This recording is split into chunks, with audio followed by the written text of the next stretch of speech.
Hello, this is session number 4 and we are going to discuss process area components in this session. So in all there are 22 process areas and there are 16 core process areas which are referred in a CMMI model. All CMMI models are produced from the CMMI framework which we have discussed in few of the sessions. Now this framework contains all of the goals and practices that are used to produce the CMMI models. And these CMMI models can belong to CMMI constellations also. We have discussed the concept of constellations also, that it is a group of related process documents, then the appraisal documents, all the policies and everything related to that domain. These process areas cover basic concepts that are fundamental to process improvement in any area of interest. It can be acquisition, development, or service. Now, some of the material in the core process area is the same for all constellation, which we call as core process. That's why it is called as core process. Now, a process area, when I say process area, the meaning of process area is it is a cluster of related practices in that area. So when all these practices are implemented collectively, they satisfy a set of goals considered important for making significant improvement in that area. All CMMI process areas are common to both. It can be continuous representation or staged representation. The continuous representation enables the organization to choose the focus of its process improvement efforts by choosing the process areas or set of interrelated process areas. As we have discussed, in continuous, we can select specific processes or a set of processes both. Now, these processes should be selected in such a way that they are creating some benefits for the business objectives. Now, although there are some limits on what an organization can choose because of the dependencies among the process areas, the organizations have considerable freedom in its selection. Once you select the process area, you must also select how much you would like to improve in terms of processes associated with the process areas, that how you want to move from one capability level to next capability level. Now these capability levels and generic goals and practices support the improvement of the process in individual process area. The CMMI process areas, which are called as PAs, can be grouped into the 4 categories. We have 4 categories of process areas. The first is process management, second is project management, third is engineering, and fourth is support. Now each process area is defined by a set of goals and practices. So there are 2 categories of goals and practices also. One is generic goals and practices, which are part of every process area. That's why they are called as generic. And the second is specific goals and practices, which are a part of specific process area. That's why they are called as specific goals and practices. A process area is satisfied when the processes of a company cover all the generic and specific goals and practices for that process area.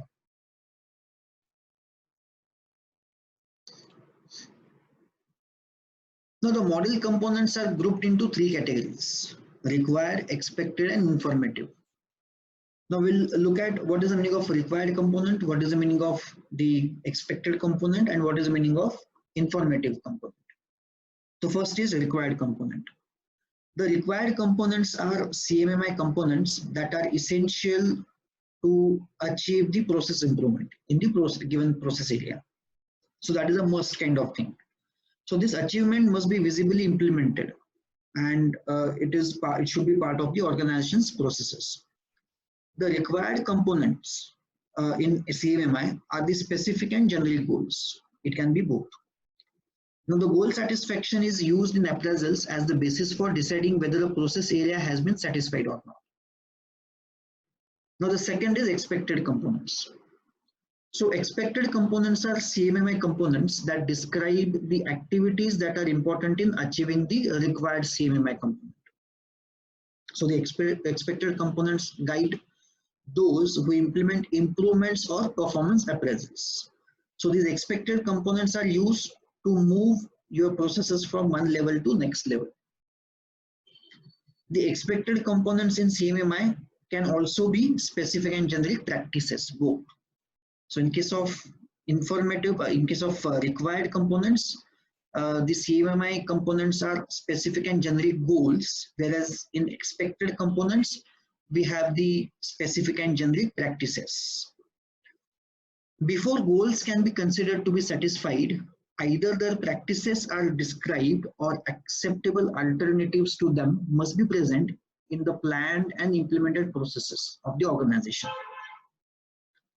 The last is informative component. So the informative components are CMMI components that help the model users to understand the CMMI required and expected components both. So it can be a required component or expected component. But if you want to know more details about that component, then you have to have the informative component. Now these components can be example boxes, the detailed explanations, helpful information, some policy documents, some PDFs. It can be anything. It can be also sub-practices, notes, references, goal titles, practice titles, source information, example work products, generic practices, elaborations, or any other thing. All these are examples of informative model components. Now the informative material plays an important role in understanding the model. It is often impossible to adequately describe the behavior required or expected of an organization using a single goal or a single practice statement. You have to have some explanation for that statement, for that goal or practice statement, and that comes under informative component.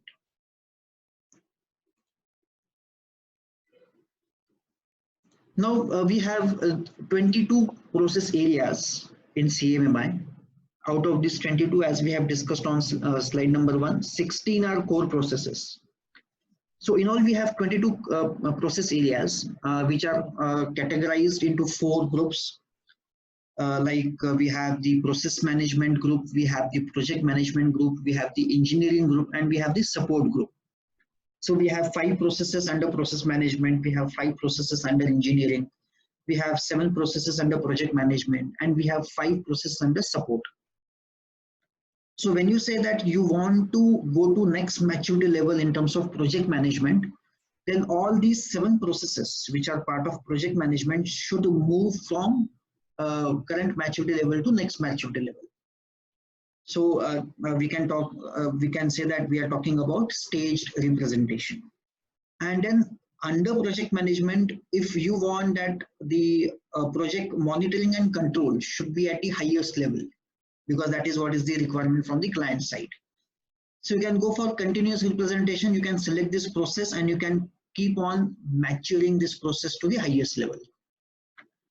So I have given the 4 groups and related processes, but I'll just now read out all the process names in alphabetical order. So first is schedule analysis and resolution, CAR. Then configuration management, CM. Decision analysis and resolution, DAR. Integrated project management, IPM.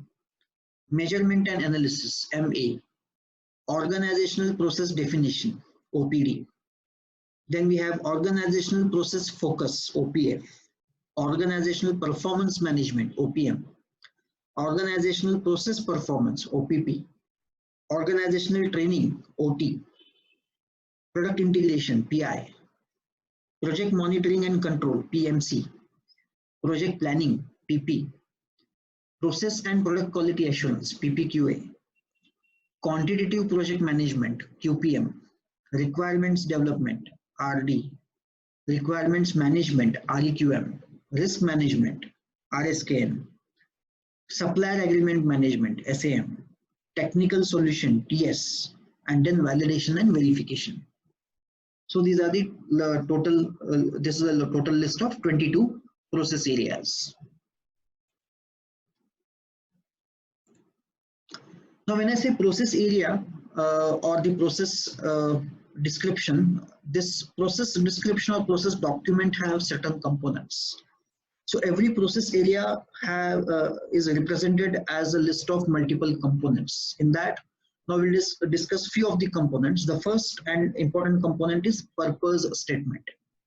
So a purpose statement describes the purpose of the process area, and it is an informative component.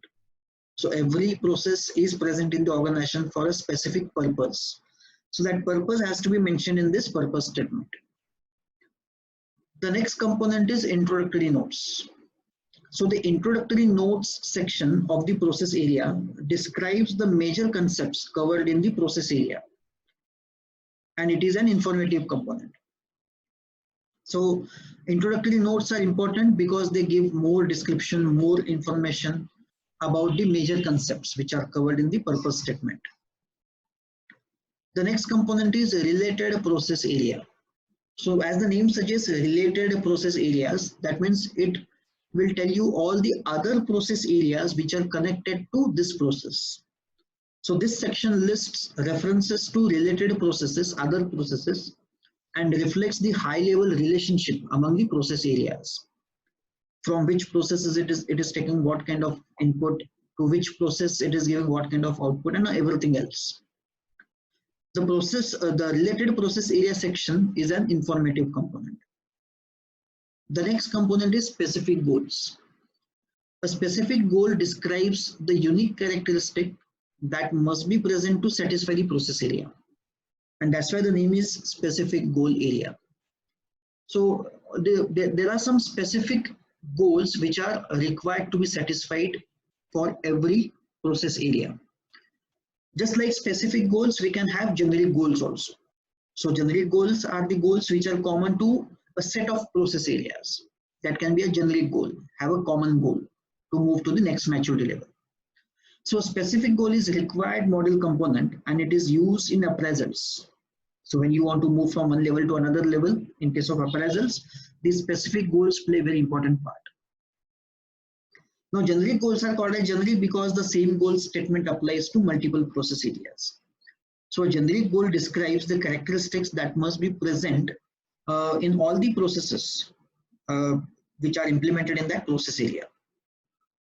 A generic goal is a required model component, and it is used in appraisals to determine whether a process area is satisfied. So both specific goals and generic goals play important part in case of appraisals.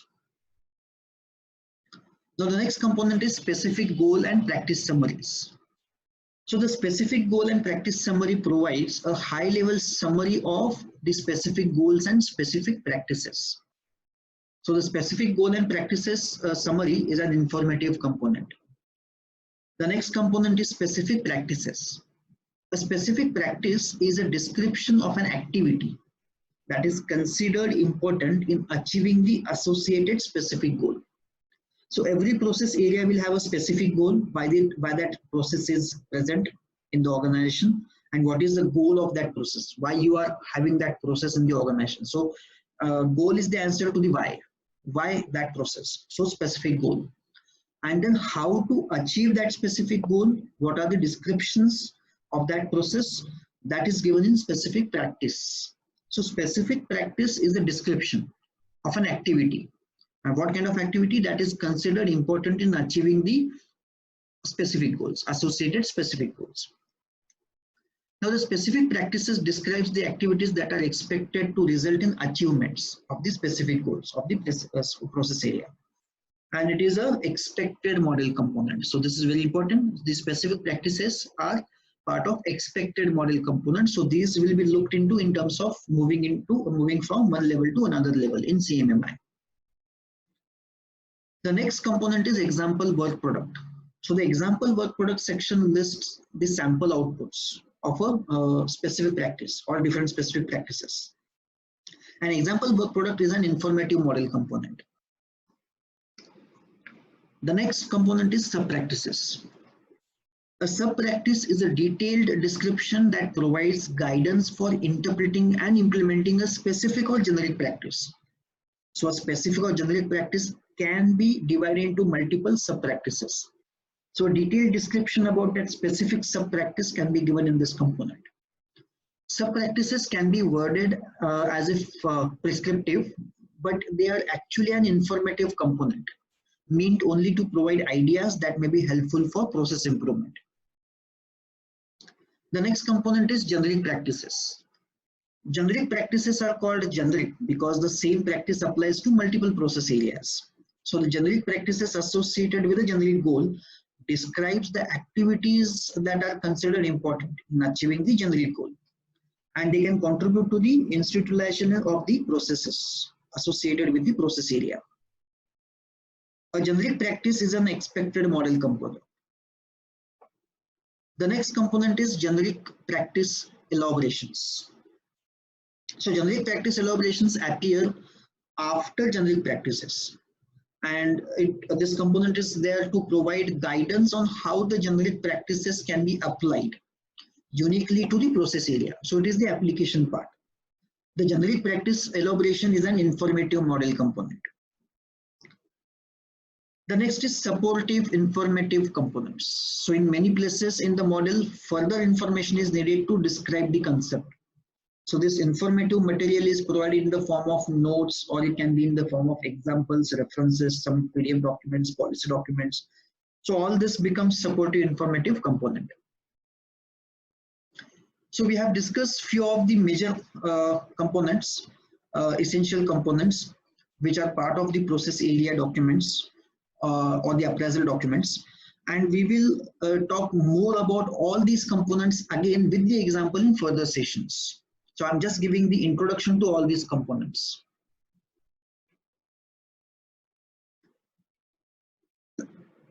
Now this is an example of process document for the process area, which is mentioned in the example also. It is a decision analysis and resolution. That is a process area name. It also mentions the process area category and the current maturity level. So support process, it is a type of support process, and it also mentions the current maturity level. Then we have the purpose section, which describes the purpose of the process area, and then we have the introductory notes, which describes the major concepts covered in the process area. And this is an informative component. After this, we have the specific goals, as we need to address the causes of the selected outcomes. That is a specific goal of this document. And this describes the unique characteristic of this process area, and it will be used during the appraisals to help determine whether a process area is satisfied or not, to move to the next maturity level, which is level 4 in this case, because the current level is 3. Then we have a specific practice section to implement the action proposals, which is very important in achieving the specific goals. Then we have the example work products, which are the sample outputs from the specific practices, which is followed by the sub practices and references. So these are this is just an example document. We'll see more examples in further sessions. Then the last page consists of a generic goal that this process is a managed process, and there can be multiple other managed processes in the organization. So it is a generic goal. Just like generic goal, we have the generic practices. The generic practices applies to multiple process areas. So establishing organizational level policy and planning becomes a generic practice, because that can happen to any process area. So overall, this 3-page document is an example. It's just an example of the process document, and you can find different types of process description and process documents for different process areas in different domains in different companies. But the model format, the components, the meaning of components will remain same. And we'll look at more examples in further sessions. Now I'll revisit the concepts of different representations, as we have discussed staged representation and continuous representation. So in short, we can say that CMMI supports the improvement parts. We have 2 improvement parts in CMMI. That is, one is staged representation path and second is continuous representation path. Now, one path enables organizations to incrementally improve processes corresponding to an individual process area. So we are talking about continuous representation, where we can select individual process areas also or multiple process areas also. So that is continuous representation. And other path enables organizations to improve as a set of related processes by incrementally addressing successive sets of process areas. That means we are talking about staged representation. So where we can create a set of processes, related processes, and then we can move to the next maturity level as a whole, as a group of process areas. In both the representations actually provide ways to improve your processes to achieve the business objectives, and both provide the same essential content and use the same model components because both are based on the same CMMI models. So in continuous target profile, you can see individual processes at different maturity levels. So in this continuous target profile, the process area 1 is at capability level 1, whereas process area 2 is at capability level 3, whereas process area n is at capability level 2. So you can have different process areas at different capability levels. But in case of the staged selected maturity level or staged representation, you can see I have selected all these processes as a group. And whenever I'll move to the next maturity level from 2 to 3, I have to have all these processes which are at maturity level 2 to move to maturity level 3 as a group. I cannot individually move any process to maturity level 3. So that is the basic difference between staged and continuous representations. Now this is a list of CMMI development processes, process areas, and their associated categories and maturity levels. So you can see that there are multiple process areas under one category, and even multiple process areas with different maturity levels in one category. That is also possible. You can see causal analysis resolution CR and organizational performance management OPM are at the highest maturity level of 5. And you can see there is not a single process which is at maturity level 1. So these are the common processes in CMMI development, their associated categories and maturity levels. Now, the important concept is equivalent staging. Now, equivalent staging is a way to compare the results of continuous representations with staged representation. Because in continuous representation, we are talking about specific process areas. In staged representation, we are talking about a group of process areas. Then how we can compare the results of continuous representation with staged representation? In a sense, if you measure improvements relative to selected process areas using capability levels in the continuous representation, how can we translate that word into maturity levels? Is this translation possible basically?